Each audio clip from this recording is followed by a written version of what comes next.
I will never, ever understand why, but this game has quite the cult following, with some regarding it as one of the greatest games ever made, and I have to wonder if these people have ever played any 3D Mario games, or really just any games in general, that were released after the Nintendo 64 era. Hello fellow gamers, and today I'm gonna do something a little bit different than normal. Instead of covering users, I'm gonna watch a top 20 worst video game list by Gaming Magic 13. It's also the guy that made a 6-hour long video about how Toy Story 4 is a bad movie. The video that I'm gonna cover isn't going to be that long, it's still a pretty long video. I'm also going to be a little bit of an opinion basher! Everybody is entitled to their own opinion. I have no hard feelings against Gaming Magic 13, I just thought it could be fun to react to this. I might skip over some of the games on the list if I don't have a lot to say about them. I will look at every game on the list, but some I might go over briefly if I don't have a lot to say about them. Anyways gamers, get a beverage, a snack, and let's get into the list.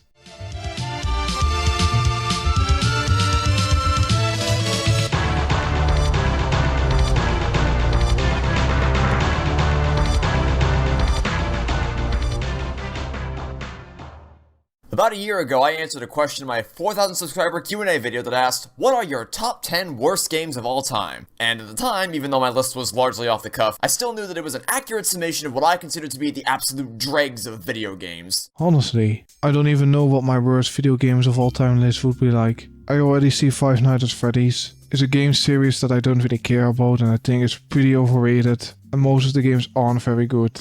Like, I think the first one is fine. But I think after that game it becomes kind of repetitive. And of what angered me the most out of everything I had ever played. What I did not know was that over the course of the next few months, I would find myself playing a handful of games that were so shockingly horrible that they completely upended my list and almost entirely threw all of it out the window. He's going to rant about 20 games for like an hour. Are you ready for that? I sure am. Was every game pushed out of the top 10? No, of course not. You'll still see some returning faces from the initial list I made last year, but I hated these new games so much that I could not let my previous list stand as it was. Is this user going to bash a Halo game? I'm really curious. And thus we have this video. And upon re-examining my rankings, I've thought of even more games that I really should have put on the list in the first place. So even if you remember my list from last year, I can assure you that there will be quite a few surprises to find in today's video. To be clear, this isn't a quest to find the objectively worst games that have ever been made. Okay, so I can still talk about your stupid choices on the list that I think are dumb. I'm gonna opinion bash. Because if we did that, we'd end up with a list comprised of nothing but shovelware for the Wii, 5-minute games made for achievement hunters, and Balan Wonderworld. So we are not going to get games like Pepsi 3D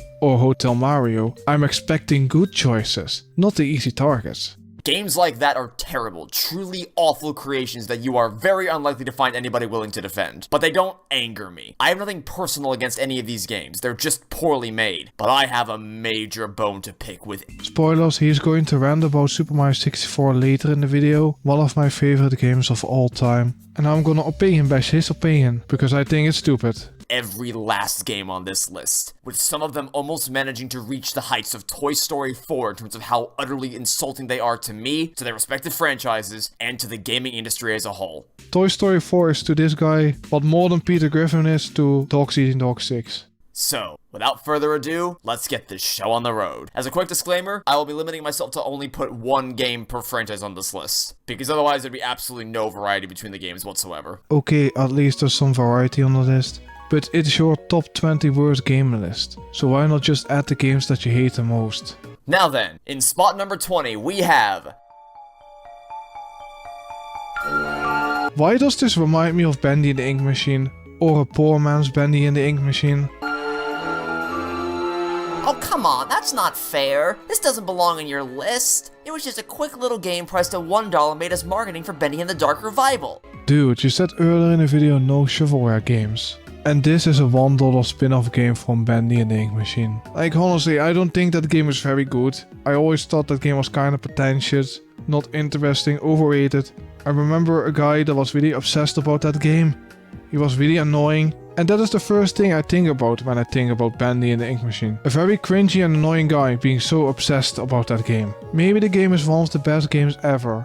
but I will never know that because of that guy. Doesn't it seem a little excessive to put such a low-effort game on your list of worst games of all time? No, it does not. I don't care if this game was made in 1 day or 1 year, and I don't care if it costs $0 or $100. It pisses me off, and I'm gonna tell you why. The Steam page describes this as a horror game, but none of the user-defined tags do. Why? Well, because aside from the top-down perspective making it impossible for me to feel any sense of dread because I just feel like I'm nothing but a spectator in this universe. Isn't the normal Bandy in the Ink Machine also not very scary? Gamers, I'm just going to skip to the next entry, because I don't really have a lot to say about Bandy in the Ink Machine. I don't really care about it. He's going to continue talking about it for like 4 minutes. If you want to know his opinion, watch his video. I can kinda agree with his opinion about the game, because I don't really have a high opinion about Bandy in the Ink Machine at all. Also gamers, tell me in the comments why I should like this game. Let's just continue with the list. Okay, Overwatch, that game I'm familiar with. I used to play that game a lot, in like 2016 and 2017. I had a really good time playing as Junkrat or Torbjorn, as well as some Reaper and D.Va. That is pretty much all the characters that I played. Quite possibly the most controversial placement on the entire list, but it is one that I will stand behind confidently and assertively because Overwatch is a steaming hot pile of dog water. I agree if you're talking about the current version of Overwatch. The game used to be actually pretty good and pretty fun. There are the small things, such as the cancel search and change profile actions being bound to the same input. So this user only played the console version and not the superior PC version? Who's gonna play a first-person shooter with a controller instead of keyboard and mouse? Who's gonna torture himself? There are the ugly things like loot boxes, which are universally agreed upon as being horrible regardless of whether or not they're cosmetic only. And then there's the... I don't remember the loot box system being that bad compared to other games. Like now Overwatch is free, so I don't know if the loot box system became worse. I got a lot of legendary skins for free basically from the loot boxes, and I never paid for them. Guys, I kinda forgot to mention this, but I'm pretty sure they added battle passes in Overwatch 2. big things, such as the fact that a majority of these maps do not have any flanking routes whatsoever, meaning that the attacking team is forced on a singular choke point with absolutely nothing that they can possibly do. It is so long ago that I played Overwatch. I don't remember the flanking routes being that bad, but maybe you're just having a skill issue. I wasn't the best at Overwatch, but come on man. There is no other way around these situations other than brute force and luck because there's no way to flank Luck? You do know that you can switch your hero, right? the enemy and get the jump on them. Of course, I say that, but to be honest, it wouldn't even matter if these maps had the best design in history because the gameplay is fundamentally broken. The reason why the game is broken is because of Blizzard. There is no nuance to the strategy in Overwatch. There are no opportunities for creative outplay thanks to the shallow, one-note hero ability. Are you expecting Risk of Rain? And if you want to play Overwatch but good, play TF2. Just play that. There are no opportunities for flanking routes thanks to the suffocating design of the maps, and both of those combine together to restrict any and all possibilities for well-coordinated teamwork. It's quite literally as shallow as the person with the better ultimate ability wins, and... Oh, this explains so much. This guy is having a skill issue. You just suck at the game, just admit it. That's why you don't like it. Because you're bad. Oh, they have this hero, then I shall switch to this hero to counter them. There's no attempt to stick to your guns and think of a creative way to outsmart the enemy with the equipment you have. It's just, oh no, time to switch characters again. That's as deep as the strategy goes with this game. It's a game with a meta. Some characters are broken and some characters are weak. Switch to this to effortlessly counter that with absolutely no deeper tactical options beyond that. But that's not even half the problem. Far more prevalent and aggravating is the issue of blatantly unbalanced heroes. There's no two ways around it. Overwatch's heroes are not even remotely balanced. Shall I list some examples? First up, we have Genji, who can deflect any kind of attack people throw his way. Oh god, I remember that people were complaining about him in 2016. People are still complaining about Genji being broken? I know the issue, it's you. You just suck at the game. Next, we have Soldier 76, whose ultimate ability is literally aimbot. With one button push, he gains perfect accuracy on his targets, and there's absolutely nothing you can do to counter this, which is made doubly problematic by the fact that his base combat abilities are already immensely powerful by default. Are you just gonna complain about noob heroes? You do know that you can counter Soldier 76 by 1, you can run away from him, 2, have a tank hero that can pin him and have your teammates kill him, And Mei can straight up just freeze players and then finish them off with a headshot immediately afterwards. But much like Soldier 76, her base abilities are already broken because absolutely nothing could stop me when I used this freeze ray laser beam thing. I was actually indestructible because this laser is OP as shit. I guess Mei can be annoying, but I don't think she's that OP. Maybe she was one patch OP. Not trying to shame your skill level, but I don't think you're playing versus very good players. They just don't know how to counter Mei. She's not that OP. Not to mention that her self-freezing ice block is literally just armor lock from Halo Reach, and that is not a compliment. They both function exactly the same in that you freeze up and the flow of combat is immediately brought to a screeching halt because you are invincible while this thing is active, but can still be immediately killed as soon as the effect wears off, making the thing entirely useless. But at the very least, armor lock can still be used to deliver an EMP effect to disable or destroy vehicles. This thing has no purpose except to piss me off. The ice block thing is supposed to make her invincible, so she can heal. Isn't this ability also not very OP? Because every ability of Mei is OP, right? I could list more examples here, but to be frank, I wanted to jump into a shredder after recording footage for just these 3 heroes, and I could not be bothered to play anymore. Especially because I had to wait upwards of 10 minutes just to play a single one of these games. You're playing the console version with the least amount of players. You're playing the Xbox version. Why didn't you just buy the game on PC? I don't think this guy plays on PC, I think he's mostly a console gamer. I have no issue with people playing on console. But playing a first person shooter on console makes no sense to me. Why not just play it on PC? No, that is not an exaggeration. It literally took me almost 10 minutes to find each one of these matches. And the reason why it takes so goddamn long is because of the game's fundamentally broken matchmaking design. The way matchmaking works in this game is that you queue into 3 different lobbies. I know what the issue is. You're playing on Xbox. Nobody is playing on Xbox. Play on PlayStation or PC if you want to play Overwatch. I don't even remember these waiting queues being this long. Maybe a few minutes at most. Tank, damage, or healer depending on what style of gameplay you prefer. This was done to address a major issue that plagued the game at launch, where you could just stack the team filled with the same hero over and over again and break the game in half. So you're talking about new Overwatch. At that point I already quit Overwatch, so that makes sense that the game is dead. Like, all Overwatch was fun, this is bad. And also, it was so fun that you were able to pick multiple characters. I really missed that. And also, if you did that with the wrong character, people will just counter that. Unless they're brain dead and don't want to win. So, they split the matchmaking into 3 lobbies and then restricted the number of each type of hero allowed on each team. But just because you alleviated the issue of hero stacking does not mean you've made your game better. In fact, you might have made it worse because damage heroes are what the highest percentage of people want to play as, meaning that the majority of players are going to be funneled into a queue that can take twice as long as the actual game itself lasts in order to find a match. Again, you're playing the Xbox version, no shit nobody is playing it. And also Blizzard ruined Overwatch. If you want to play Overwatch but good, play Team Fortress 2.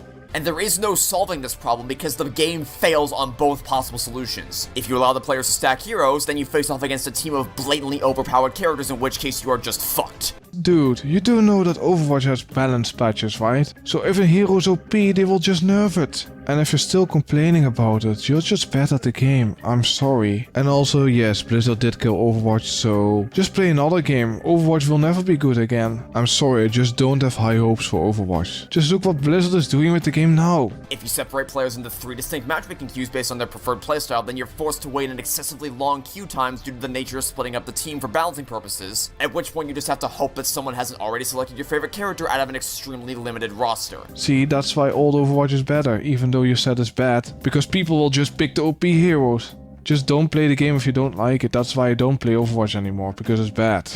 And if you want to play a damage-based character, then boy, howdy does it suck to be you. Enjoy waiting 10 minutes to play a single 5-minute game. But you see, you can circumnavigate this abhorrent queue system because Overwatch has priority passes for matchmaking. What does that mean exactly? Well, it means that if you don't feel like waiting in the standard queue time, you can use one of your passes that you earn by queuing up for a flex game, where you don't care what role you play as and are rewarded for doing so with a priority pass. I think the role system is a good fix for competitive and just normal play.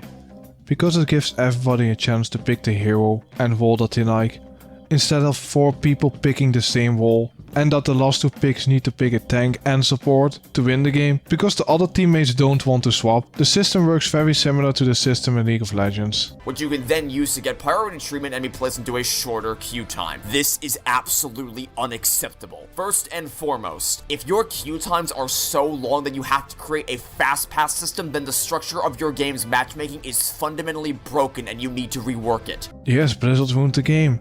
but you're playing on the Xbox version when nobody is playing Overwatch. Why not just play the PC version or PlayStation version? Because way more people play there. Or does the game have crossplay? Because I don't know that. And if the game does have crossplay, that is pretty bad. Second of all, the only way to earn these passes is by playing a flex role where you will end up as either a tank or support, and the only queue you are allowed to use these passes for is the damage role, meaning that if you are so avidly against playing either role ordinarily that you are going out of your way to earn a fast pass just to play a damage character, then you are now being forced to play as the very roles you despise just for a shorter wait time to play the role you actually want. This isn't just bad for you because you're forced to play as something that you don't want to, but it's bad for everyone else on your team because now they're stuck with a teammate who either doesn't care about the outcome of the game and is only playing this because they have to, or one that is inexperienced with these roles and isn't going to be of any use to you anyway. You call everything OP in Overwatch because you don't know how it works. Maybe if you play multiple roles you understand the game better. Like everybody wants to play DPS, some people need to play tank or support.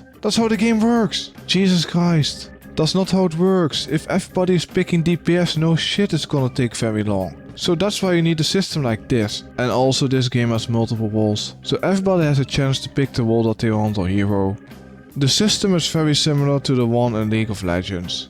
And in Overwatch you need to have a support, a tank and just DPS. And not everybody can pick DPS. And you're the guy that complained about early Overwatch, that there was no variety, that everybody's picking the same character. That will happen if you only have DPS characters, the game will pretty much be the same every game. It's a team-based shooter, so no shit that you need people to pick support or tank. That's just how the game works. Like, this is indefensible, absolutely atrocious game design. It's so blatantly and embarrassingly awful that I'm dumbfounded people to think it's even remotely good. The only appeal this game has is the character designs, and that's it. Because the core gameplay is horrible, and the systems surrounding the gameplay are somehow even worse. Avoid this game at all costs. The reason why I quit Overwatch was because of the balance. Because Blizzard fucked up the game. They have ruined the game. It used to be really fun. And the reason why you don't like the game is because you're bad. You only want to play DPS, but you need to play tank and support. And you complain that everything is OP, but that is just a skill issue. Let's be honest about that.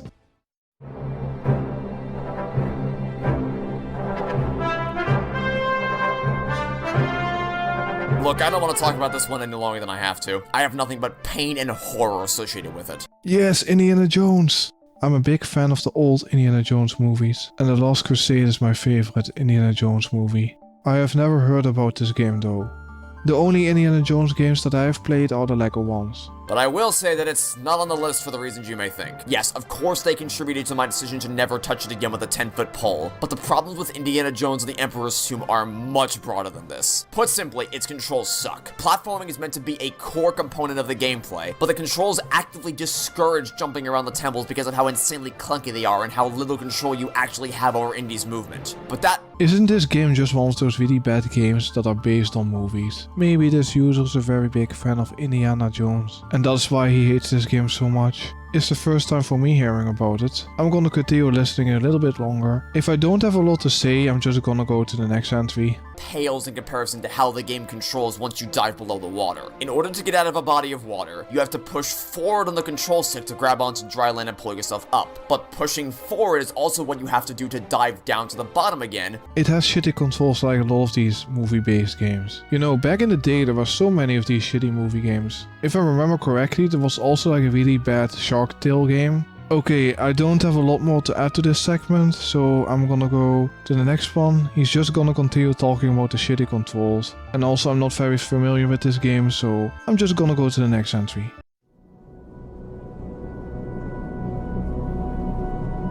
I didn't hesitate to put any of the other games on this list for even a second, but I did for this one because there is a small handful of really creative puzzle mechanics that are worthy of praise. The problem is they're entirely Is this just a cheap indie puzzle game that you're going to rant about?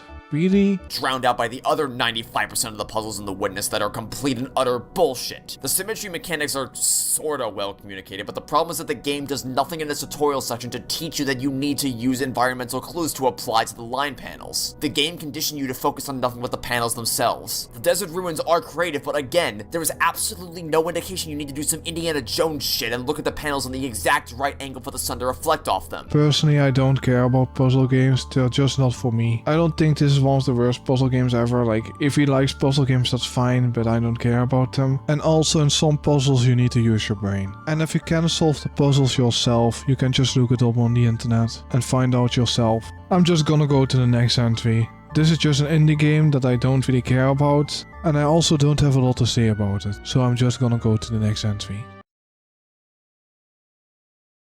Fun fact. If you make a game where the message is, don't smoke, it's terrible for you, and the reviews all consist of people saying it was so bad they went to take a smoke, you might have bungled over yourself somewhere along the way. Yes, smoking is horrible for you. No, you shouldn't do it. This has been a Trevor Magic PSA. But as I've said a million times before, it doesn't matter how benevolent your thematic messaging is if the actual substance of your game is steaming hot garbage. First, the little things. X is the jump button. Y is X the jump button. How many of these games on the list are gonna be indie games? This is also a game that I'm not familiar with. This is also the first time that I've heard about this game. But you do know if you play on PC you can map your buttons different, right? Or did you forget about that you can do that? In what game is anything other than A the jump button? Some games have different controls. I thought you were playing on PC because you're talking about an indie game that I've never heard about. And most obscure indie games will never go to console because it costs too much money for these developers to get these games on console. And some games just have awful controls. Second, the game runs like ass. It's literally just a bunch of hallways, and for some reason the game just absolutely cannot maintain a consistent frame rate. Just look at this. This is the spawn area for the game. I haven't even left the first room and it's already stuttering like crazy. No, this is not my capture card. This is the game itself failing to run smoothly. What's the game even about? The game doesn't look that great, it just looks like an unfinished game. And also, what's the name of the game? I kinda want to look it up. And this was played on the Xbox Series X. How in the holy hell is the game so poorly optimized that even the Series X can't run it well? You know, consoles are not special or magical that they can run every game good. Some games have bad optimization, and on PC you can kinda brute force the performance if you have a good enough PC. Why are you trying to give me a seizure with your loading screens? But fine, let's assume you have a blind eye for performance and can overlook this major stuttering so long as the gameplay is good. Well, I got some bad news for you, buddy, because this game is nothing more than a slew of trial and error challenges. Moving around bookcases until you eventually find the— This game is called One Leaves, and also on PC the requirements are super low. Maybe the issue is that you're playing it on console and also the game is free to play. I'm just gonna skip forward to the next segment. I don't have a lot to say about this game, so I'm just gonna continue.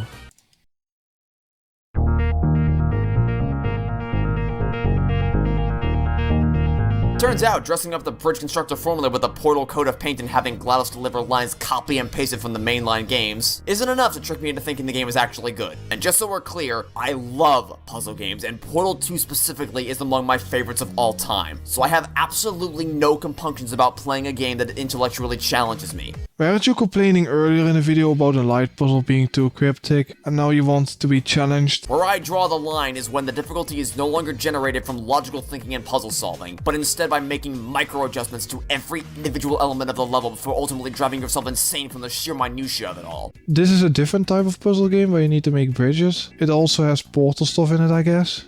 The puzzles themselves are brain dead easy. It doesn't take any thought whatsoever to immediately figure out what you have to do and what structures have to go where to accomplish your given task. The hard part is gradually changing the angle of a ramp or the length of a platform. Even if your platform is only 1 centimeter too short or your bridge is angled less than 1 degree off, too bad for you. You fail and you gotta get out the microscope to fix it. You call the game easy, then suddenly it becomes bullshit. I haven't played the game myself, but this really feels like nitpicking. And how is this game worse than the previous games on your list? Especially the Indiana Jones game that you talked about earlier. Sometimes in a Rube Goldberg style puzzle, if the minor adjustment you need to make is all the way at the end of the sequence, then you need to wait for the convoy to reach that point before you can see if the fix was successful, and there's absolutely no way to speed this up. You can't fast forward the process, you can't jump to certain parts, you can't begin the test from one specific part of the map just for testing purposes. You have to sit through the entire sequence every single time you need to make even the most minuscule of adjustments, and it's utterly infuriating to do this over and over again. You have one good point, I guess, that you can't fast forward it. But for the most part it feels like you're just nitpicking, and the game mostly has a positive rating on Steam. I also think this game is not even that bad. Like, how is this worse than the Indiana Jones game? I'm just gonna skip to the next one.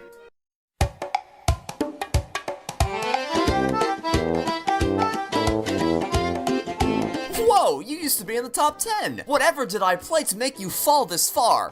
I suppose only time will tell. You know, I used to love SpongeBob, but then I watched Toy Story 4 and that changed my life completely. And now I hate this game. He probably means that the SpongeBob game was in his top 10 worst games of all time. I haven't watched that video, by the way, so I don't know.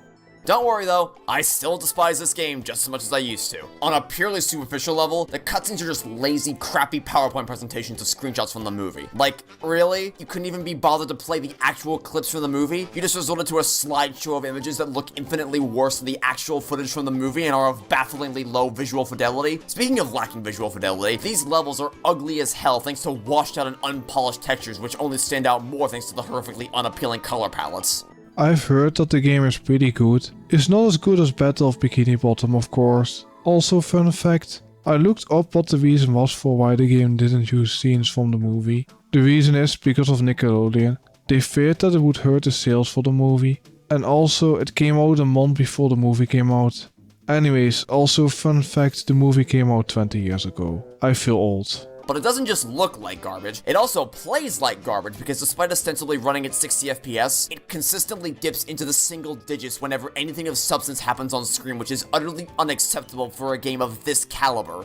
It's a game from 2004. Of course the game did not age well. Can I also see the performance, because to me it looks fine. I don't see any frame dips. You know, I kinda want to play this game. I really like the Battle of Bikini Bottom remake. They need to remake this game ASAP.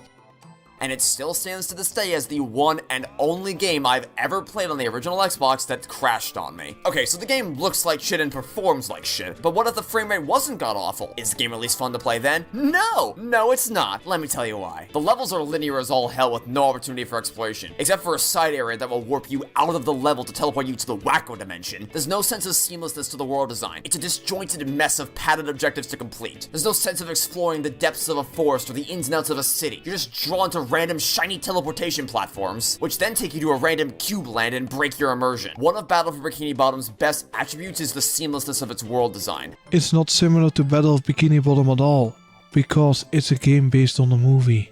So I would expect the game to be a bit more linear than Battle of Bikini Bottom. Honestly, the game looks fine. What did this game do to you? I would say this game can't be that bad. There are way worse movie tie-in games. Isn't the Indiana Jones game way worse than this, that you talked about earlier in the video? And how immersed you get because of how effortlessly the different areas weave together and all the challenges feel like natural placements in the world. But this game doesn't even bother to try to maintain consistency in its world design. With the exception of a whopping 2 or 3 bonus levels throughout the game, almost every optional mission you can complete is something that you have to be warped out of the current level to play, which might have been forgiven were it not for the fact that said optional missions are nothing but blatant and unfun padding. Let's go through them, shall we? First up, we have the Combat Arena challenges, which are nothing but brain-dead button mashers in a static, lifeless, flat area that genuinely looks like a debug arena developers would use to test out movement controls, not an actual, proper, finished level for players to fight enemies in. This game isn't that bad. There are probably worse SpongeBob games out there. I haven't played the game myself. I'm kinda tempted to play it. Not every game is gonna age well. One of my favorite games of all time is Sonic Adventure 1. That game didn't age well. That game definitely deserves a remake. As well as Sonic Adventure 2. I just don't have any hope that Sega will make a proper remake out of that game. There's no dynamics to the combat when it's just a flat landscape, especially when compounded with the actual design of the enemies themselves. Not only do their animations all look jank as hell, but there is absolutely no variation between them. They're all just reskins of each other, and anything that isn't a reskin makes things overly frustrating for all the wrong reasons. SpongeBob challenges demand precise platforming out of a movement system that is inherently not precise due to the momentum of the sponge ball, forcing you to completely kill your momentum and take things one step at a time, which is not what this was designed for in Battle for Bikini Bottom. The game got released 1 year after Battle of Bikini Bottom though. It is stupid that they don't use similar mechanics to Battle of Bikini Bottom, but maybe this is just a rush port, and also it's a multi-platform game. Maybe you're playing the worst version. You're playing on Xbox, right? I think at the time most multi-platform versions were the best on the GameCube, I think, but I'm not sure.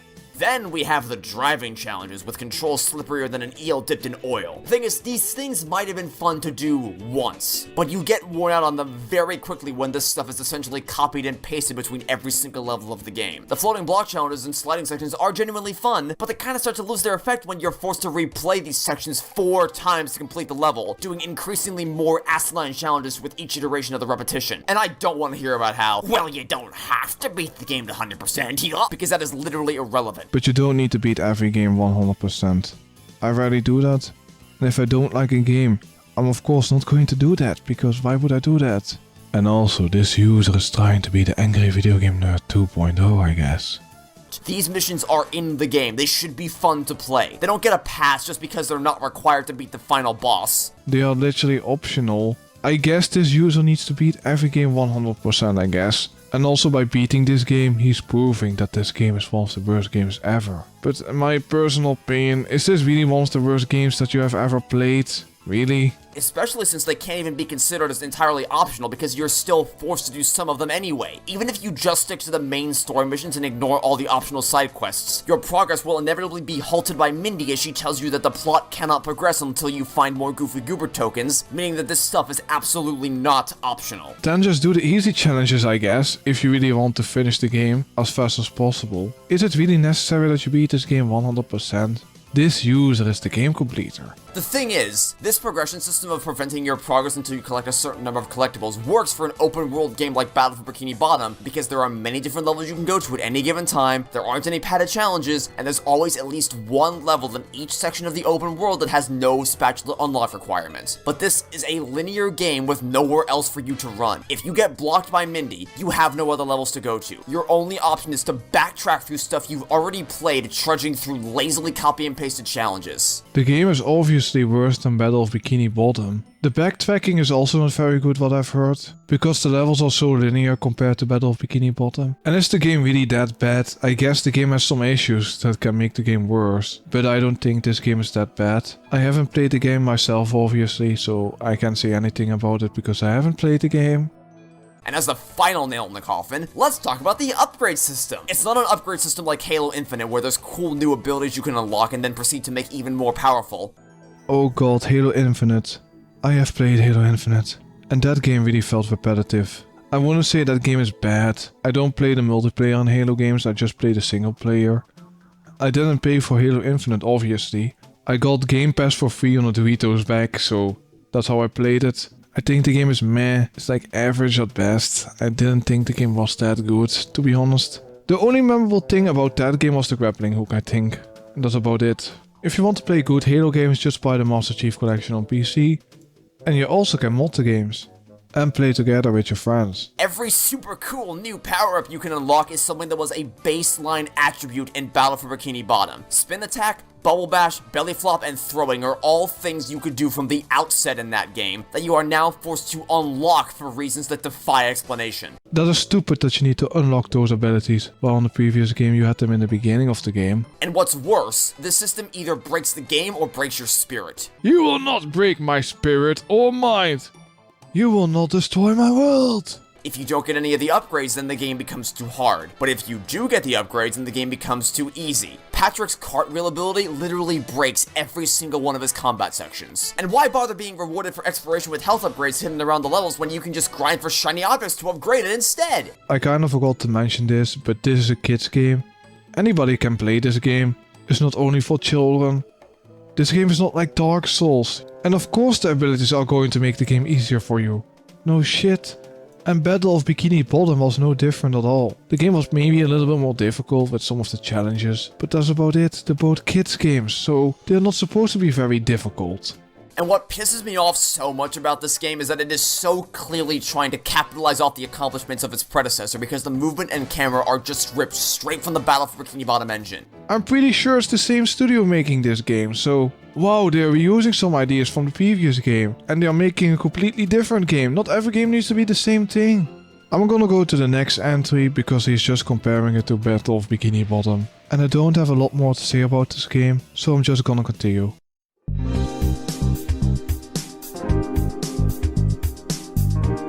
I don't know that I've ever seen such a stark contrast between the first and second games in the duology, because the first Famicom Detective Club game, The Missing Heir, was good. This is a series that I'm not so familiar with.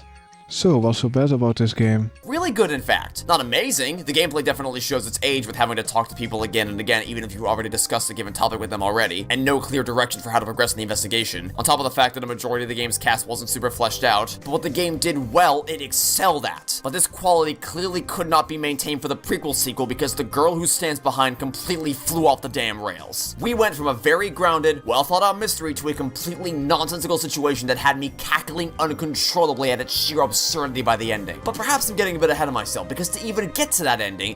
I'm not really a virtual novel type of guy, so I'm just gonna go to the next entry, because I have nothing of interest to say about this because I don't play these games.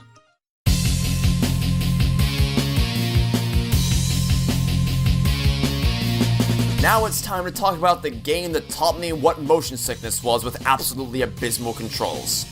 Okay, finally a game that I can agree with. I've heard that this game is really bad. I'm proud of you. At least you didn't choose Sonic 06.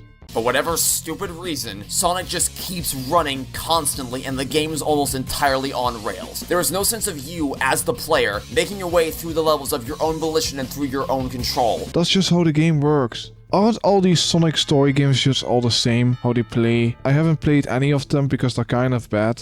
The gameplay just doesn't interest me. I'd rather just play a good game instead of this one. You're just forced down a linear path for the whole thing, with the most noteworthy instances of this being anytime when you're forced to just slowly shimmy along a ledge. It's not like Crash Bandicoot, where while the path may be linear, it's still up to you to determine when and where you jump and have complete control of the character at all times. The game kinda plays like a worse version of Crash Bandicoot.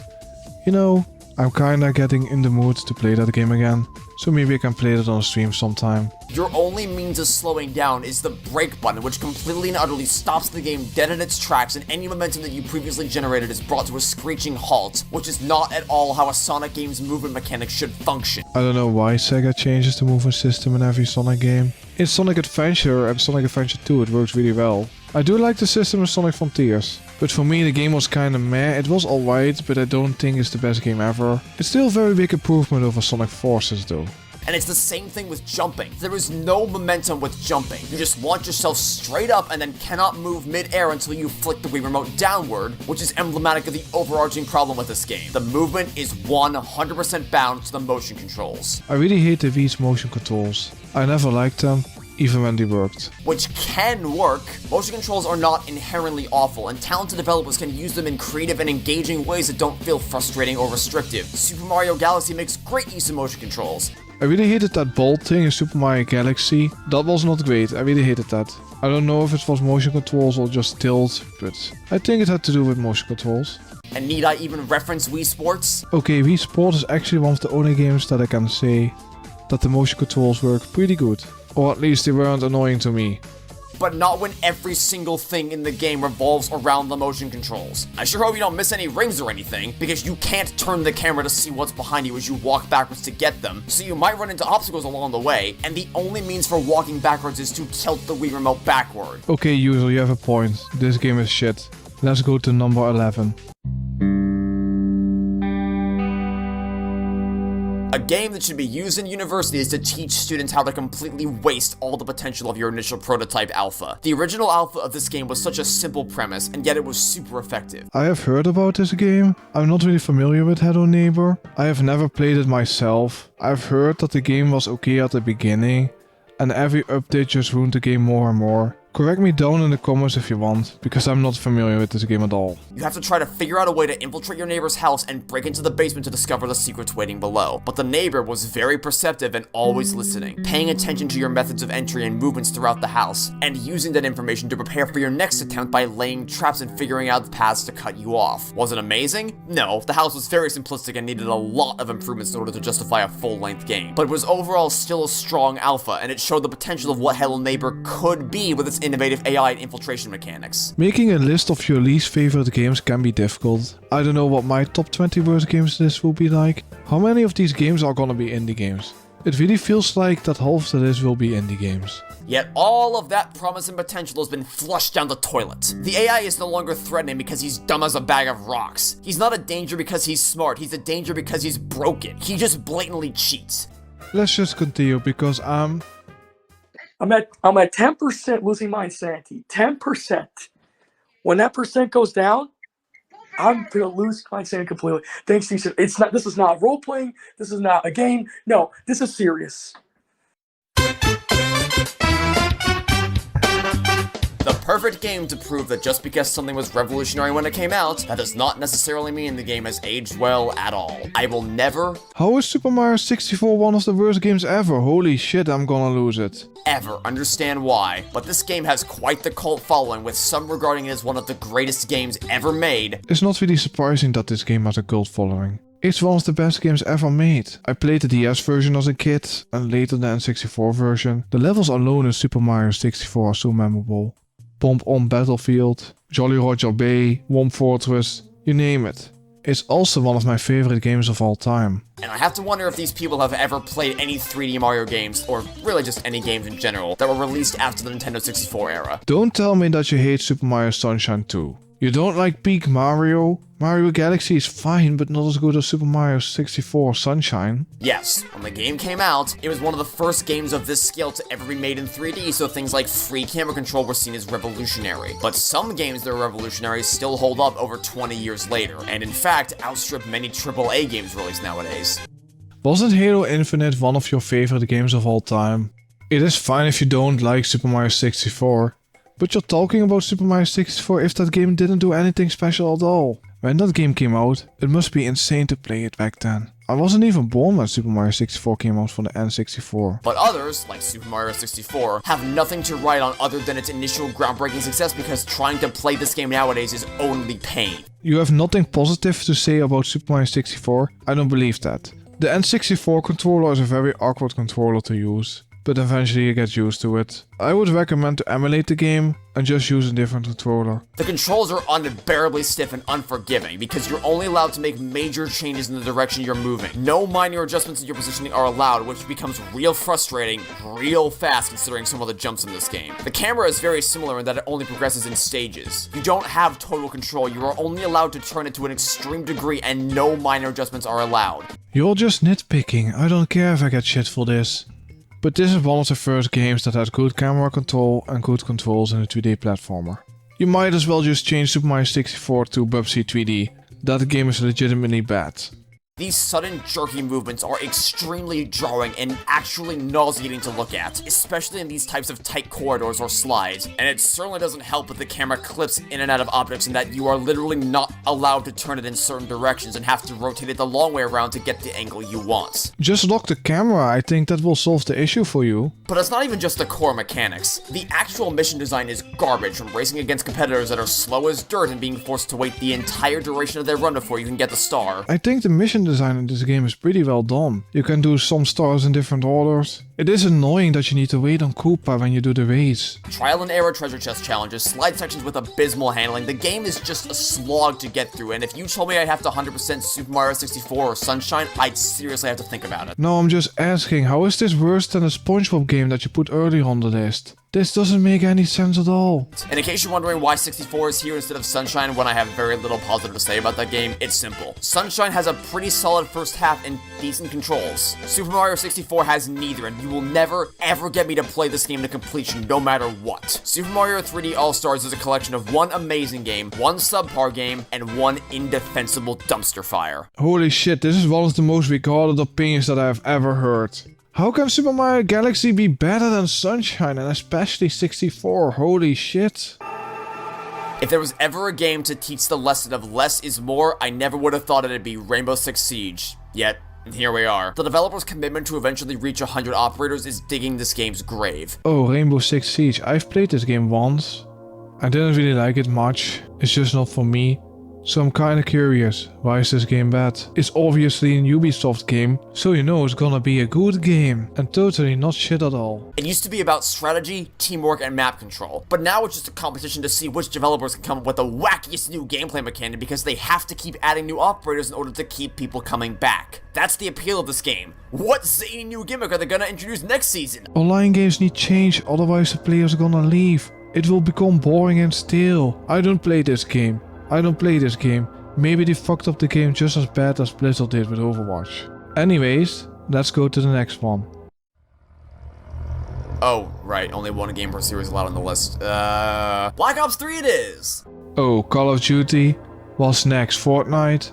I kinda peeked forward and the next one is Fortnite. Oh god. Not like it actually matters which one I pick, because every Call of Duty game is exactly the same pile of garbage with a different coat of paint. Look users, it's Phineas from Phineas and Ferb. And do you know who is Phineas and Ferb's best friend? There are two types of gameplay present in Call of Duty: mindless running and gunning, and slow as balls shooting galleries. The multiplayer is entirely the former, whereas the campaign flips back and forth between the former and the latter. Aren't most Call of Duty games just the same or not very good?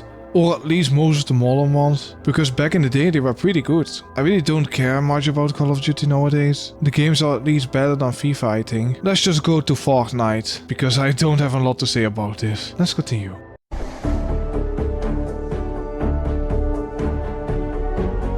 Fortnite! Fortnite! Fortnite! Let's go.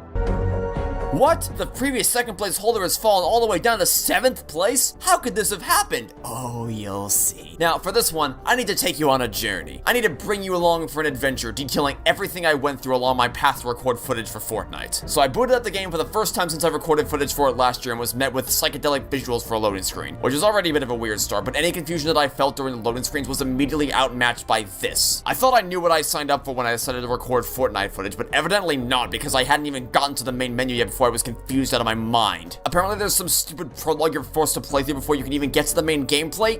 Why? Why is this here? Why is there an interactive story prologue for this slob of a battle royale game? I don't play Fortnite. Isn't Fortnite nowadays more than just a battle royale? You can go to a concert, you can watch live music there. You can also watch movies, I think. You even have Lego Fortnite.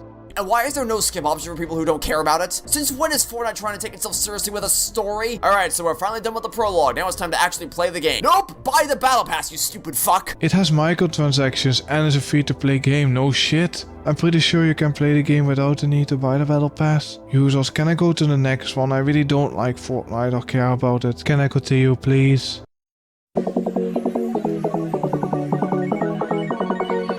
Textbook definition of a clusterfuck. Just a giant tidal wave of calamity where a bunch of jelly beans are crowding around each other, making navigating any of the levels a massive pain in the ass. How can you hate Fall Guys? Especially on ones where the path is exceedingly narrow. My favorite part is when you get knocked off due to the sheer amount of players on screen. Assuming the controls haven't already dicked you over because the game controls like garbage. You are constantly fighting against the game to jump across these platforms because of how heavy your character is and how floaty you feel as a result, which is inexcusable in a competitive online platforming game. That's just how you play the game. And Fall Guys is a party game. It's not really a competitive game. Maybe there are competitions with that game that you can win prizes. I played it a few times with friends. I thought it was pretty fun. The jumping mechanics in a platforming game are clunky as hell, and diving kills any and all momentum. Unlike in something like Super Mario Sunshine, where you can chain together satisfying movement sequences because your momentum is maintained between actions. I'm looking to Super Mario Sunshine for better game design. If I have to do that, you significantly blundered somewhere along the way. And why can you grab people? Why is this a thing? Why can you be screwed over in the final seconds of the round because you're too close to someone else despite having zero control over your movement speed? Who put this into the game? It's a battle royale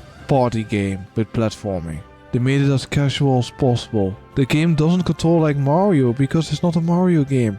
It's more similar to Mario Party than a Mario platform game. Was it the same idiot that programmed the camera that can obstruct your view as the obstacles get in the way? Or perhaps it was the one who designed the team games, which are just patently unfair. The optimal strategy for team games is not to win, it's to not lose. Meaning that at a certain point, all it boils down to is picking on the losing team, which results in a completely unfair 2v1 situation, which is most prevalent in games like Egg Scramble and Hoarders, the latter of which is even more frustrating due to how bafflingly erratic the ball movement. That's just how the minigames work. That you lose doesn't mean that they're bullshit. They're designed in a way that people cannot easily master them, so that everybody has a chance to win. Some minigames you need to play together with other players. I've played some of these games with friends. None of these games I saw players trying to go after the losing team. I haven't played Fall Guys for a few years. I bought it on Steam on launch. Maybe the game became worse, but I don't know. I wouldn't say it's one of the worst games ever. If you don't like the game, that is totally fine. The reason why I don't really play it at all, because it's a game meant to be played with friends. It was also a big reason why I liked the game in the first place, because I was playing it with friends. Guys, I'm gonna go to the next segment. because I really don't have a lot to say about it. He's gonna complain about technical issues with his PC, that the game doesn't load, and more nitpicks. I really don't have a lot to add to this, so I'm gonna continue.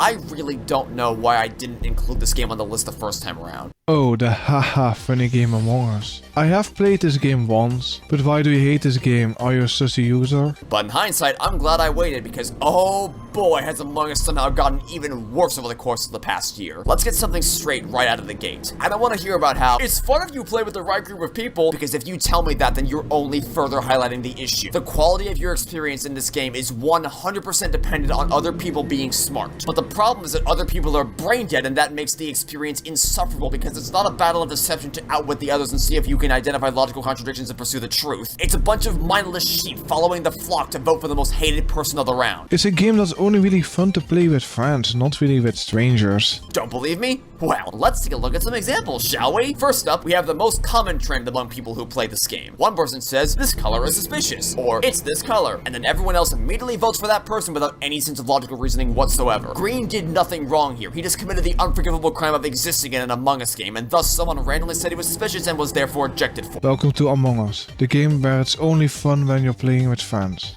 And when you play with strangers, you can get randomly voted out of the game because someone says the color green and they think you are the imposter. He's going to go into an Among Us event, so I'm gonna go to the next video because I really don't care about Among Us.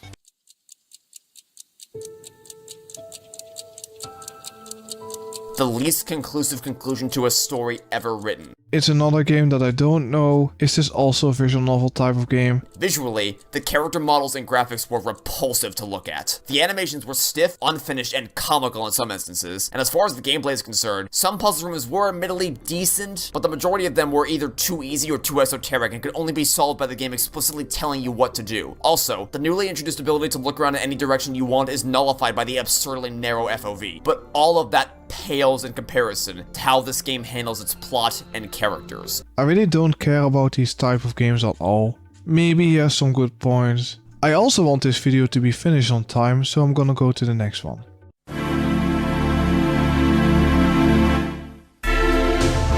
Surprising no one, it's time once again to talk about our favorite illiterate Captain Shithead. Let's run through the greatest hits of what makes this game so awful. I don't play any of these Ace Attorney games at all, so I don't really have an opinion on these games. You have the strangest worst game list of all time. Most of these choices don't make any sense at all. Games like Hello Neighbor, yes, they are bad, but I wouldn't say that they are the worst games of all time. I guess it's your opinion, so maybe you really dislike these games. I guess, let's just continue.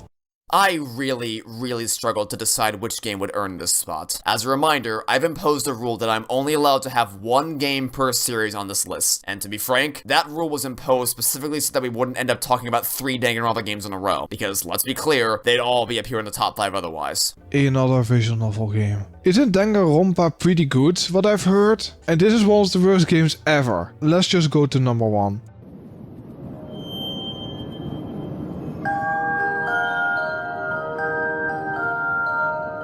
Wow, what a surprise! One of the 5 million Five Nights at Freddy's spin-offs.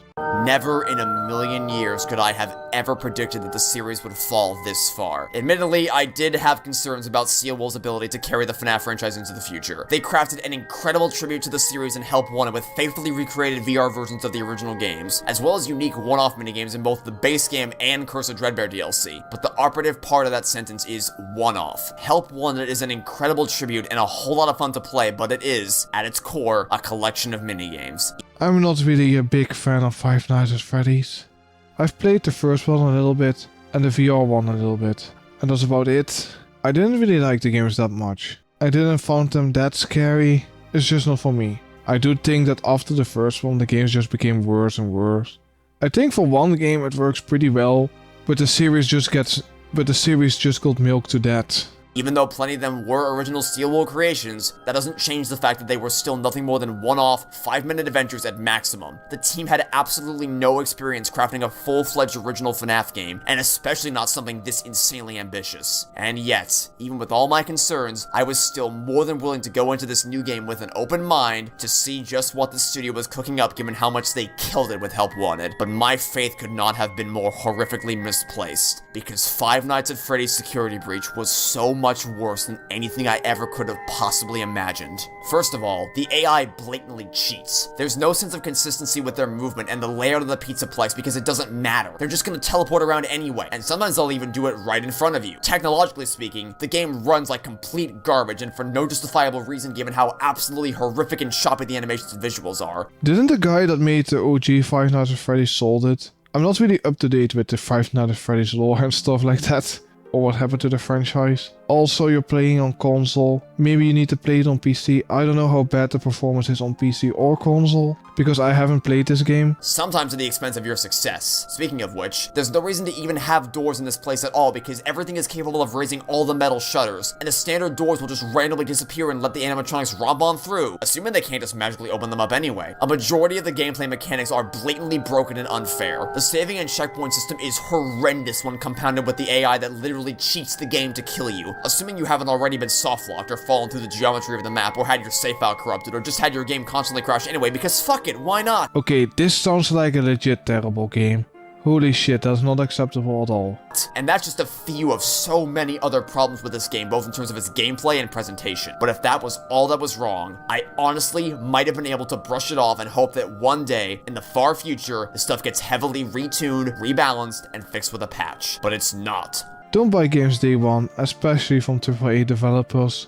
You get a cheaper version later, with hopefully all the issues fixed. All that's wrong. The biggest problem with Security Breach is something that cannot be fixed with a patch. The story. Putting aside the fact that the actual in-game plot is awfully written with gaping holes, inconsistencies, and contrivances despite being so laughably paper-thin in a pathetic attempt to try to string together these brain-dead minigames, it completely and utterly annihilates the ingenious ending of Pizzeria Simulator. Remember how this was the definitive ending for the series, excluding the epilogue and VR tribute? The conclusion of the story and the culmination of 3 years worth of build-up? I don't care about the story of Five Nights at Freddy's. I will skip a little bit forward.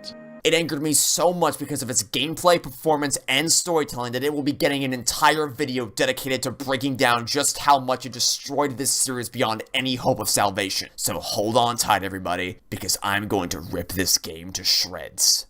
I skipped over the story because I don't really have a lot to say about the story, because I generally don't care about Five Nights at Freddy's at all. I also think it's not really a bad choice for your worst games of all time list, because you seem to be a very big fan of Five Nights at Freddy's. Maybe this game does have some redeemable qualities, and you can tell me that in the comments if you want.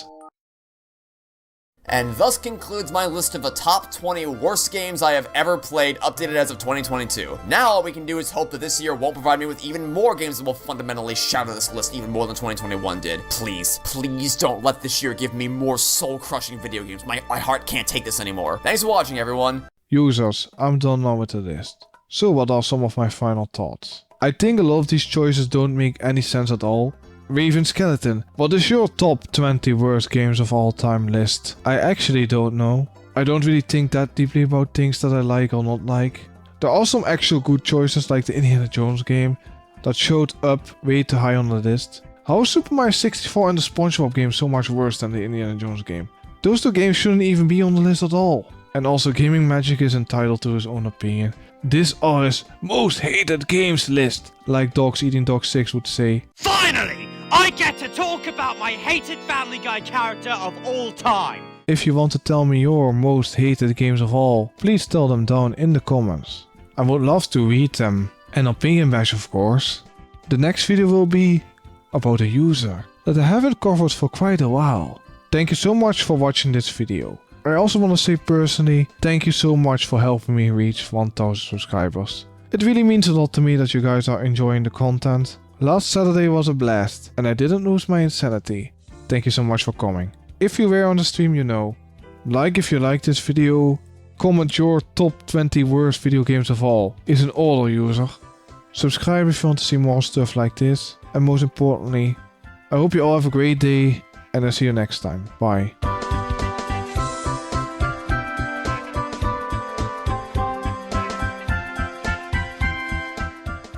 Lois trips on her chest and grabs her boob. Lay!